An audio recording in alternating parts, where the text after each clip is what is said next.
So, my guest today is Dan Peppiatt. I hope I pronounced that properly. Well done. And I first came I came across you actually, Dan, through Movement for Modern Life, which, for those that don't know, is an online platform that is now dubbed the Netflix of yoga. And I was really struck, Dan, by the way you taught breathing and some somatic practices. And they felt so different, actually, from anything I'd experienced before, and they weren't static or rigid. But they were really alive, they were intuitive and rooted in feeling and actually very natural movement. One of the things I really remember was putting your hands in paint and then moving the paint through the body. I absolutely loved that. So just to explain to the listeners, your work is really wide-ranging, and together with Gemma, Dan's wife, he offers yoga like water, teacher trainings, meditation courses, breath and pregnancy yoga, as well as retreats with a difference in their home funnel. But really what stands out is that everything is approached with the same spirit of curiosity, authenticity, and freedom rather than from fixed forms. But I've also got to know Dan more through his Before Breakfast Club, which is half an hour of meditation 3 mornings a week. And you know what? Over time, this has really blossomed into something special. And it's become a really large community of people from across the UK who support each other and come together on Monday, Wednesday, and Friday mornings to meditate. But also there's been this wonderful connection through the WhatsApp group. Yeah. And there have been questions and feedback and encouragement that have come through that. So for me, it's been enormously helpful. Meditation has been something I've really struggled with. But your Before Breakfast Club, Dan, is organic, open, honest, and very nurturing. So it sets my day up beautifully, may I say, but it also does clearly for others. Yes, for a lot. It's good for me. So it's a real pleasure to talk to you today about your journey, your philosophy. You really have a beautiful way of weaving yoga, meditation, and life together. So my first question is, you chose the name Yoga Like Water, and we all know it's powerful, it's yielding, unstoppable. But, how has that shaped the way you live?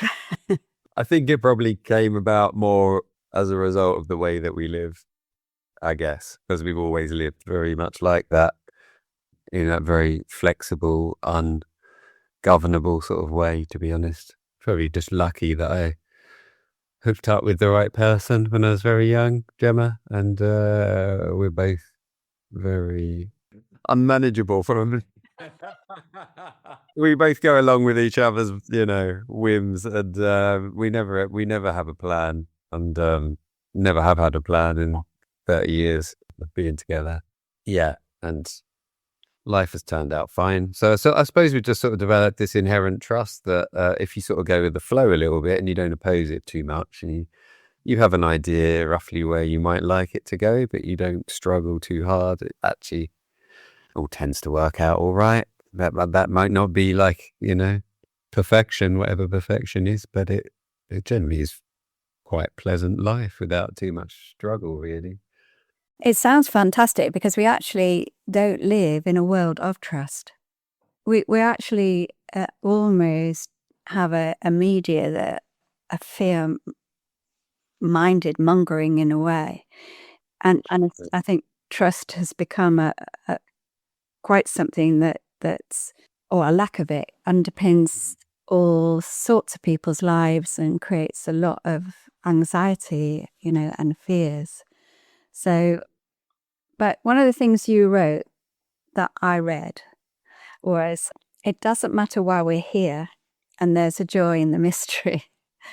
So how do you balance that sort of curiosity with an acceptance of not knowing? What do you mean by curiosity? Well, if you have an inquiring mind. Oh, yeah, I see. Yes. I suppose I'm not looking for answers, maybe. I have a very inquiring mind into, I guess my inquiry is more related to why we are so obsessed with seeking, certainty and control and all those things. I'm fascinated by that. I've never been fascinated by trying to find any answer, and I've never believed that any methodology or teacher or anybody has, a definitive answer for everybody. So I'm definitely a bit of a mongrel in that respect. I've always been happy to, take what I feel is useful for me from different sources, without clinging to it, but also equally able to let go of a lot of what I just think has been, maybe is a bit of gumph. Like yoga would be a good example. That's probably where I started, as a kid, in my teens. And there's so much that yoga has taught me, but, yoga, certainly in the way it's changed and probably, always carried some weird ideas. There's a lot of gumph in yoga as well that doesn't make any sense whatsoever. It's just, monkey see, monkey do stuff. So, yeah, a lot of my exploration through all sorts of things has been, I suppose, what seems like it's unquestionably authentic and useful, and what seems like it's just a bit of baggage, but also remembering that is all just through my lens of seeing it, so it's already imperfect. I'm not really in any place to make a judgment on anything. That's the conclusion I come to. The more and more I talk, the more and more I wish I didn't say anything. Okay. Well, when I started to follow you on Movement for Modern Life, one of the aspects of your teaching was your breathing practices. And your breathing practices were very powerful for me. They helped me very much indeed. And they've really come from what? From your life, and how have they evolved? The breathing practices. Well, I mean, I've been asthmatic since I was, as long as I can remember, or thing, I suppose. And that was very, not well managed maybe as a kid. I suppose the drugs weren't so good, etc., etc. So I often couldn't talk. I didn't have enough air to talk, or certainly not to walk around at times when I was young. So I've always sort of been very aware of the breath because I often didn't have enough of it. But equally, I've also probably been happy not having enough breath. If that sounds a bit weird, but I think as an asthmatic, certainly when, it's not well controlled, you do come to that relationship. Like, I can't breathe as much as I feel like I want to, but actually I'm still alive. Maybe I don't need to breathe as much as I feel like I want to. And then growing up, very much into surfing, and I never had a fear of sort of being held underneath by big waves and things like that. I guess because I'd spent so much time short of breath, bizarrely. So I've always been quite happy with that. No panic as such sets in. But yeah, then I think what really drove me, I never really resonated particularly with the pranayama in yoga, especially not with a lot of the stuff that was taught. I quite liked the sort of alternate nostril breathing. That always felt very relaxing and balancing. But certainly a lot of the more powerful breath work, like Kapalabhati and so on. Yeah, it was sort of interesting in that it creates a sort of shift in mental state because you're actually starving your brain of oxygen, although it feels like you're filling it with oxygen because your head goes all tingly. But it didn't really fundamentally do anything for me. It actually seemed to make me more short of breath and more anxious because anxiety was a massive part of my childhood and adulthood, actually. So eventually I came to something called Buteyko. Yeah. Yeah, which is just, for me, was brilliant. It's very sort of science-based. I won't go too into it now, but it completely helped my asthma, my constant sinusitis that I had for years, just because of the drugs I was taking for my asthma and my sinuses. Yeah, I mean, I haven't had a sinus, spray for God knows now. I don't know. I can't actually. Probably 15 years, maybe not that long. But up to that point, I was on them constantly. Right. So yeah. And anyway, Boteko is all about breathing less. It is sort of, it's about minimizing our breath and realizing we just don't need to necessarily breathe as much as we think we feel that we need to. Turns out that it worked for me. And yeah, a lot of people seem to really resonate with not just Boteko, but the only breath techniques I really share are calming the breath, minimizing the breath, reducing the breath. No gimmicky sort of powerful breath works that create changes of state. Well, heightened changes of state, I suppose. In terms of managing asthma, is a frightening condition for a child, never mind an adult. Do you think that has helped you to find tools that have enabled you to trust the path you're on? I don't know. Maybe. I do. Yeah. Do you know, I mean, asthma was such a integral part of my life from as long as I can remember. It's really hard to unpick the relevance that it has. I mean, my asthma's well controlled now, and it's not normally much of a problem. Yeah, thinking back, I don't know. It must have been quite scary, to be honest. I remember my dad carrying me around the house at Christmases and things like that because I couldn't walk, for lack of breath. But I don't have a memory of it being scary, but I assume it must have been. It would have certainly been weird not to have been a bit scary. But it's fascinating when you look at sort of what the older texts in yoga, which you could say were sort of more, I don't know, more aligned really with the original ethos of it. But all of their sort of discussions around breath were all about minimizing it and reducing it and being happy with less breath. There's all this talk about just taking one breath a minute and that being more than adequate. They were definitely onto something. And I mean, my assumption, and this, I've never really seen this laid out in a translated sort of way, but my assumption is that the breath is our greatest attachment. I mean, whatever else we think we're attached to, if we don't have one more breath, we'll soon drop the bar of chocolate and the rain and the house and everything else very quickly for that one breath. So I assume that they worked out that was a pretty serious attachment, and then they were working using the breath as some way of understanding attachment and breaking that hold that it has over us. That's my take, but I may be wrong, I read somewhere that you encourage people to make their own coat rather than wear someone else's.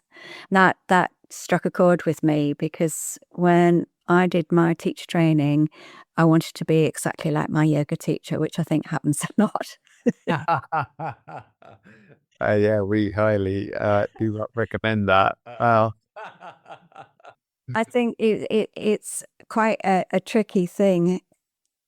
How do you guide people without imposing your own patterns on others? very lightly, basically, with the lightest touch possible. It's that everything I feel is a discussion on our, I don't even like calling them trainings because I don't feel that represents what they are. They are just long discussions, really, where people find what sits well with them, and I feel that we're here to get the discussion moving and to throw up points of view that they can hopefully disagree with, so I'd be really upset if everyone agreed with it. So yeah, there's an awful lot of throwing people in, and seeing if they swim. They always do swim. No one's ever sunk yet in 10 years of the yoga trainings. But that all comes down to trust as well. And at the beginning of our trainings, I always say, look, I completely trust that each and every one of you are going to be amazing. And I'm sure that most of you don't trust yourselves at the moment. So you don't have to. Just let me worry about that bit. And And, and you, as soon as you say, I trust you, I've got no worries, you're going to be fine. We're here to support you, but we're not steering it. People start to then trust themselves. And it takes a year, we don't do a short training. It's a year-long one. People turn out just as the most incredible sharers of yoga without us having really done much whatsoever. I think you've given them the platform, you've given them the space, and you've given them no rigid structure. I mean, how would you say your approach is different from traditional yoga teacher training courses? There's a lot. I think we had to overcome an awful lot of fear of our own about stepping back and trusting it would work out. That was the main thing. All those fears about people have paid X amount, they've invested in money and time. Yeah. What are they going to think now that I turn around and say, we don't have any schedule, I'm not telling you what we're doing next Saturday because I haven't got the faintest idea yet. They all going to suddenly say, we want our money back. As funnily enough, nobody ever does. So I think, the biggest step was that, and finding the right tutors. We have less tutors now, mainly just because we have smaller groups, so we can't afford to pay so many. But we used to have an insane amount of teachers. I think one year we had 12 different tutors, and the whole point and they were from just a massive, diverse range of different yoga schools and traditions. Often really in opposition to each other fundamentally, but we chose the teachers because they were very open-minded, even though they came from different schools. Yeah, and it was a way of sort of, representing everyone's just got their own take on yoga. None of these people are right. Hopefully the tutor next week will completely contradict the one you've got this week. And it was a real, and that was what happened. And there was really, often quite heated discussions went on, and I would just normally sit there listening to it, not doing anything. Occasionally just remind everybody that, we're all partly right and, ultimately wrong. And also with the pandemic, then you'd have to change you change some teachings to online, to virtual teachings. How did you find that, trying to keep it authentic and experiential when it's online? Well, yeah, I mean, the pandemic, so we'd promised everybody an in-person one, and I think we only ended up doing one online weekend, actually, during COVID. I mean, as is the name, we were totally flexible, and everyone else was as well. So we ended up all doing it in this ridiculously, it was basically a freezing cold barn on a farm, but it was so huge we could all be socially distanced, but everybody wanted to do it right through winter, so there was no heating. Everyone was people were sitting there, and they were coming from all over the country because it was an educational thing, so they were allowed to, but they were sitting there in sleeping bags and bobble hat. I'm not exaggerating, it was so cold. But nobody wanted to stop, so we just felt that we would just carry on, but now we do online, we do a hybrid, so that's mainly because we're so far down into Cornwall. It's a long way to ask people to come, and people tend to come from all over for our time together, so we do 6 weekends online and then the rest in person.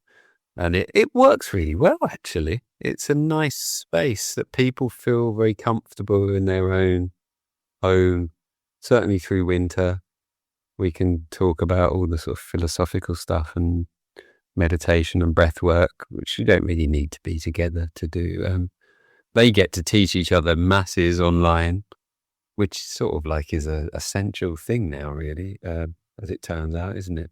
Yeah. But, and then, yeah, when they actually turn up in person, they're already super confident teachers, and it's so much easier to do it in person than online for them. So, yeah, it worked out well. I think it did open the doors a lot. I mean, I discovered Qigong a few years ago as well, and I came late to yoga. I came into my 60s to yoga, and I came to it out of my husband having cancer and trying to find a toolkit of some sort to manage where I was at. So, I mean, I took up yoga at 61. But then the journey continues, doesn't it? Once you start, you evolve.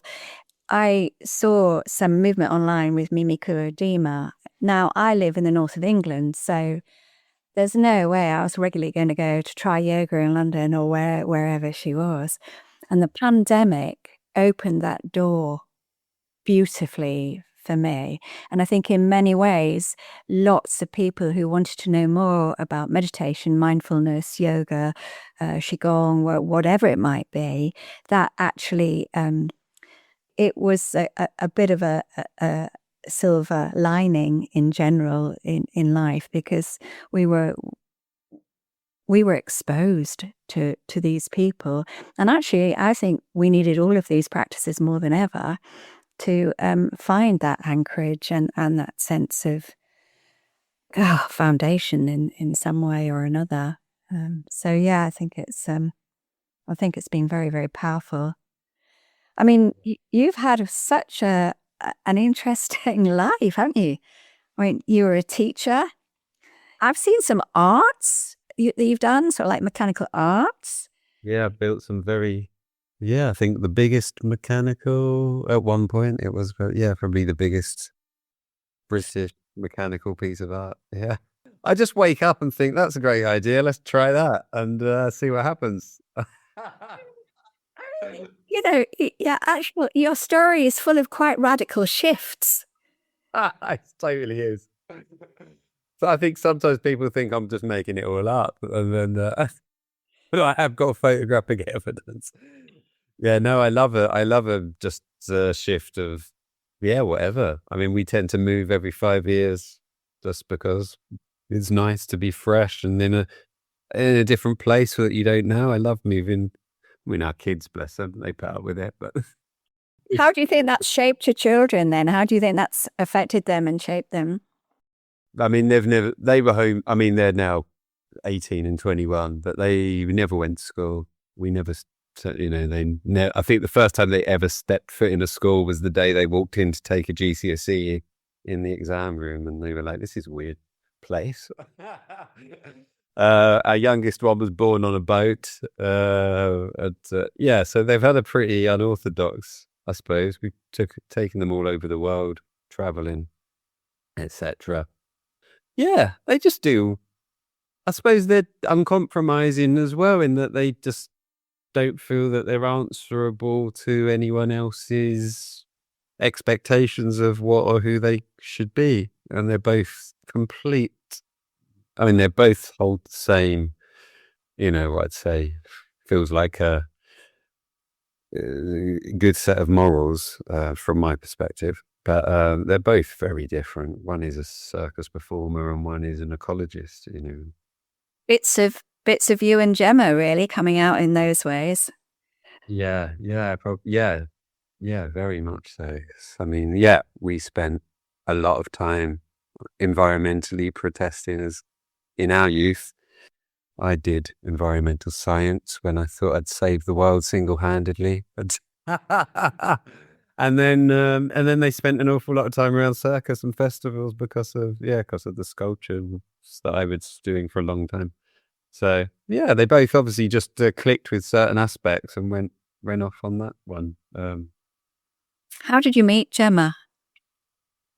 At the pub, as all best relationships start.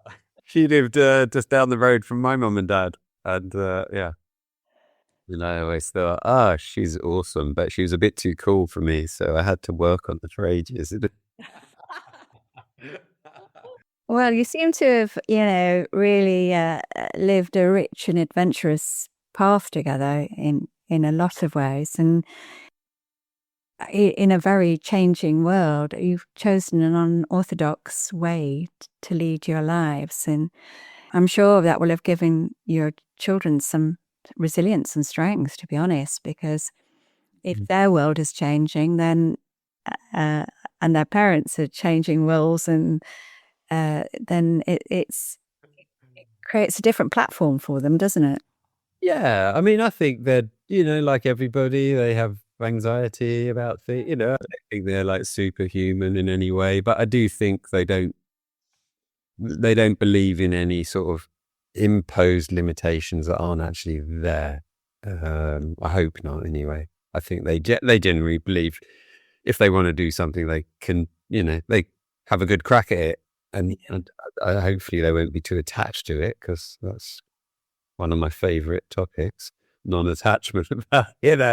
But equally, I don't think they feel they couldn't do something because society tells them they shouldn't do it that way, which I would hope. It's tricky, isn't it, the non-attachment? You don't realise what you're attached to. It's so deep-rooted. We're attached to everything pretty much, aren't we? We are. Yeah. Because we fear losing things. We fear losing, whether it's, whether it's love or something, something we own or whatever else. What inspired you to set up the Before Breakfast Club? Oh, I mean, that was just an idea that I thought would last for a month. I love bringing people together. Like, I suppose there is 100%, there is a deep-rooted anarchist inside of me. And I think, I've always been very opposed to access to anything, dependent on your means or your place in society. And I felt it was a very nice opportunity to create something that was just very leveled. People donate what they want or nothing. The only restriction is, they have to get out of bed if they want to do it live, but a lot of people watch it back.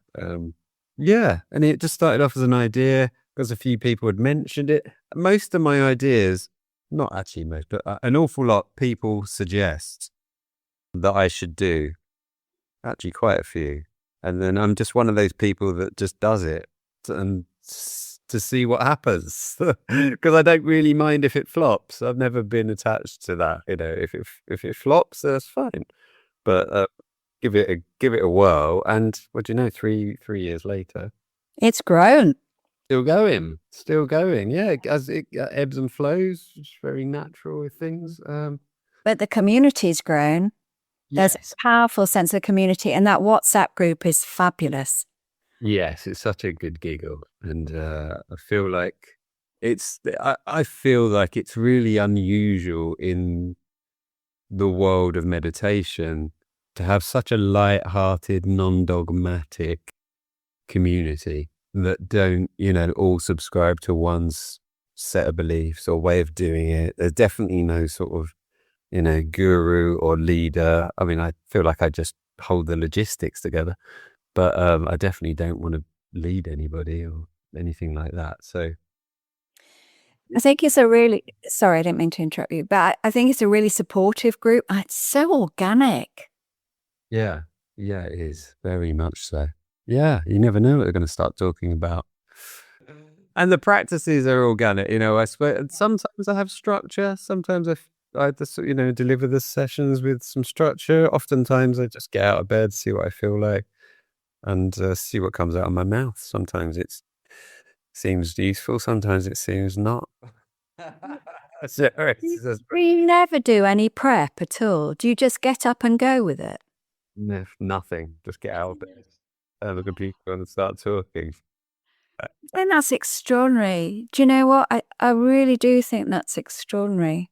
Right. Yeah. No. See, I don't know. Doesn't seem it to me, but it's obviously because I find it normal. So, yeah, I don't know. I'd sort of see what's on my mind or what's useful for me. Maybe I've heard something that week. I might have a tiny idea sometimes, but no, oftentimes I just get up and it just pops into my head. Okay, so I'm really interested now in how you walk that edge without ever getting burnt out. Yeah, well, I have to be careful about that too, because especially with that community, I think I've just taken, well, I didn't even take a whole month off. I just reduced it and then but that's the first time in 3 years. And I've got a lovely supportive group of other teachers who will just step in at the drop of a hat. Nobody, nobody asks for anything, no thanks, no money. So they're absolutely amazing. And they've just come from that, community, other teachers. So they will always, in fact, I'll often be reminded by one of them that I need to take a break or. So they're a lovely group. We have our own little WhatsApp group as well, which we occasionally chat on or have a geek. But yeah, so not getting burnt out. Yeah, it's sort of odd because I don't live a life that's 9 to 5 in any way and never have. So there is very little structure in our life, but actually that can sound idyllic to a lot of people who have a 9 to 5 structure, but it's actually quite hard because there is also no structured time to not be doing anything. And, we live in a sort of small holding. There's always a million things to do. I don't know. Yeah. I mean, I suppose you would go to work and pay someone else to do it all, is the other way of doing it. Whereas my work is much different to that and I do everything myself. So yeah, there are times when I just feel not burnout. I never let it get to that stage, but yeah, you definitely need to be very careful and maintain space and time for yourself, your own practice. But then I feel that I've always said that sharing is a practice in itself, It is, but do you and Gemma, because you've got a lot going on, as you say, in your lives, do you have time and space to find that for yourselves to just be? Yeah, not as much as people think. Yeah, I don't know. I mean, we just spent all yesterday at the beach. It was my birthday, but if we want to, and there's nothing, we can just go to the beach and sit on the beach for a day around odd bits and bobs. But yeah, sometimes I do think life is simpler if you have a structure, but I just can't. Structure just isn't for me, unfortunately. So I have to suck up the things that come without structure as well, because there are so many benefits. My dad thinks I'm hilarious. My dad's a builder, he's retired, but he was very logical, methodical, everything. What are you going to do? And I would say I'm not a builder, but I'm not a bad builder, having grown up, with my dad as a builder. So I just built this massive oak conservatory up standing in. Did you build that? I did. Yeah, it's huge. It's amazing. Oh my word, it's amazing, Dan. Oh wow. Well, I just think, somebody can do it, so I can do it probably. It takes me a while, but I get there. But my dad thinks the way that I go about it is just hilarious, because I'll get out of bed and I'll just sort of go, well, what job do I feel like doing today? Not necessarily what is the logical job to do today. So, yeah. Or I'll get halfway through this and then I'll just go off and do another job that I feel is, more inspiring, and then come back and finish the roof 2 months later. Whereas my dad would just be putting his hair out. He doesn't understand how anybody can work that way. But I suppose I'm not on any sort of, I'm not on anybody else's time restrictions or anything. So No, right. Well, no, because I think that sometimes I look for structure, and I think that's probably why I find your meditations and your practices so releasing, because they're the opposite of what I am, and I find so much value in what you teach. And I think there's a lot of structure in how we live now, in education, in 9 to 5 or 5:30 office work, or there's so much structure around. I once watched a program years ago about ants and how they move in armies, and so ordered and structured and so on. And then if you looked above us from the sky, you look down on all our roads, the M1 and all the motorways and everything, we are actually terribly structured people. Yeah, incredibly. And that possibly makes us quite inflexible in a way to change or altering or to being open in a lot of ways. And what brings you joy? What brings you the most joy? Gardening. Ah, hands in the soil. Yeah, basically, chains. When I'm out, we live in the woods, and if a tree comes down and I'm out chainsawing it up, happy. Or what, I'm not in the ultimate sense, but I feel like, yeah, this is why I'm doing it. This is why I always did it all, just to be in the woods. And I would be one of those people, I think, who would, I don't know, I have a very hermit-like tendencies. Every now and then, Gemma has to ask me how long since I've left the land. Sometimes it could be 2 weeks. And I haven't actually seen another human because we live at the end of a half-mile track. So if I don't go out, I don't see anybody. I've definitely got those tendencies. But equally, I grew up on the edge of London. I love going back to London. I'm a paradox. I love going to the theatre, I love going back to London and going to see some dance or anything. I think maybe I'd just embrace that paradox quite well. Quite happy to be a hermit or to go clubbing at Glastonbury, and equally sort of able to adapt quite easily to both environments, to be honest. Do you go to Glastonbury every year? I saw you'd gone this year. Yeah, pretty much. We have had a few years we had breaks, but I used to go every year with sculptures or big installations for a long time. And then more recently, this year I did some music. My youngest daughter's there every year. She's a circus performer, but she performed in the Big Top. And so I basically just go so that I could get to see her. Nowadays, I'm not sure I'd bother going, if not. But What does she perform? she's an aerial performer. So Wow. Yeah. oops, all that sort of stuff. Yeah, very beautiful. Makes me cry. Oh, that's lovely. Yeah. That's lovely. What do you think is the biggest misunderstanding people have about yoga and meditation? That they're going to fix your problems and make you happy. And actually, you may feel even more unhappy for some time. I think they're all about honesty, really, and being with what is. And I am certainly no expert or master of that, but I feel like I'm not looking for an escape route from it. I know you've had some challenging issues with your eye, one eye in particular this year, haven't you? How's that working out now?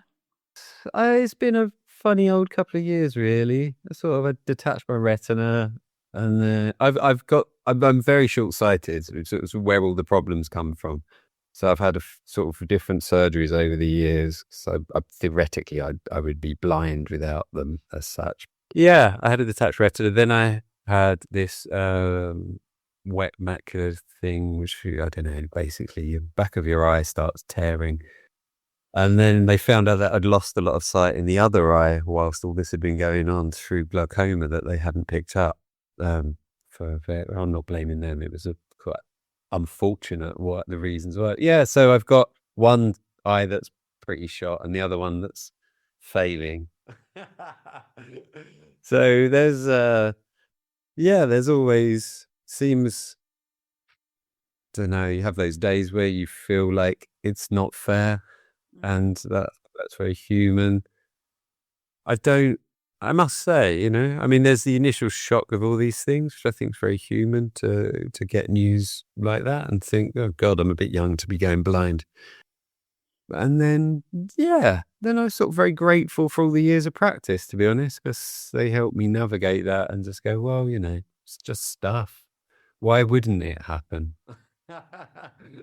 You don't start making these weird deals where you sort of think, well, worse stuff could have happened or, better stuff could have happened. It's all just like nonsense, isn't it? It's just like, it just did happen and that's it. And you've just got to get on with it. So, I'm always fairly philosophical about it. It doesn't keep me up at night. Let's say that much. I don't worry about it. If I do lose my sight to the degree that, we're very open to like, well, we just might have to leave the place we live because that would be quite unmanageable for someone who was visually impaired. But, it's just stuff. It's just stuff.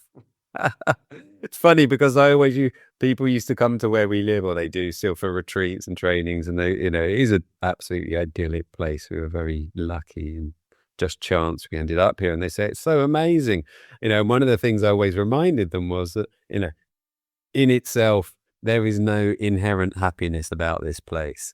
It could also be the worst place on earth, and funnily, all those years of saying that to people, this was a great example. We're saying why it could be such a, unfortunate place to be, because we're very isolated. There's no public transport, etc. But yeah, it's all right. It's sort of stabilized. I have injections in my eye every couple of months that seem to help. But it's just one of those weird things. It may stay stable for years, or it could just go very quickly. Hopefully somewhere in between would be nice. Yeah. We'll manage whatever. I don't doubt you will manage whatever. I think you've got incredible resilience to life, and just such a beautiful approach. If there's one thing that you feel about yoga, meditation, and life, what a message, a reminder that would help people, what would it be? Don't take any of it too seriously. I guess my all a massive game. We called our eldest daughter Leela for a reason. Leela is like the Sanskrit for that. The great game. It's all just a big game. It's really, I always think that 50 years, probably long before that, I'll be long dead, buried, and forgotten. And all the things I worry about on a day-to-day basis will just be absolutely absurd in hindsight. And I think that's something that people suddenly discover in old age. I remember when my nan was well into her 90s, a lot of people get to that very old age and they just come to that conclusion. This is all just so silly. Everything I've ever worried about is just so silly. It's probably why the Goon Show did so well during the Second World War. It's just the nonsense of life. Yeah, exactly. Yeah, and we are back in very weird times. You can either fret about them, which I think we'll probably do as well, but equally, it's just a blip in humanity. And so just before I close, I'm really aware I've taken up your time, and I know that you a lot of asks of your time in so many ways. So for anybody listening, where can they explore your teachings? There's lots of free resources on bebeforebreakfast.com. There's a lot of free resources stuff on yogalightwater.com. Actually, I can't remember what my domain names are. yogalightwater.com. I think bebeforebreakfast.co.uk. You'll find it, I'm sure. Okay, I'll add it on. Don't worry. Oh yeah, there's stuff out there. But yeah, there's lots of free stuff. But I would say it's all just my opinion. Definitely don't think that I'm right. Well, I have to say, you're an absolute joy. So refreshing to speak to. And I want to thank you for sharing your story and your insights and your honesty. You've certainly opened up my understanding and experience of breathing, of yoga, of somatic practices, of so many things that I actually found quite challenging. You actually teach from a place of feeling and movement rather than rigidity, and that personally, that has made the difference for me. And I am so grateful for the Before Breakfast Club. I'm not on it every single month, but I'm absolutely on it a lot of the time. And I've really appreciated the way that you guide people through it. It's such a gift you have. I mean, it's an extraordinary gift. And I know I'm not alone, and that many, many people feel the same. So So I thank you for sharing yourself and your openness and generosity and your wonderful laugh. And I think somebody in the Before Breakfast Club quite recently said they think you ought to tell stories, do audible stories. And I think you've got the richness of voice to do just that. So yeah, maybe it's my missing. That's the one job I've not done yet. you'll be building your sound studio before we eat. So, thank you. So for anyone listening, if this resonates with you or with any of your friends, please feel free to share it. It's wonderful to have been able to have shared this time with you. So I'll thank you. Oh, thank you, Dan. No. Thank you so much for listening.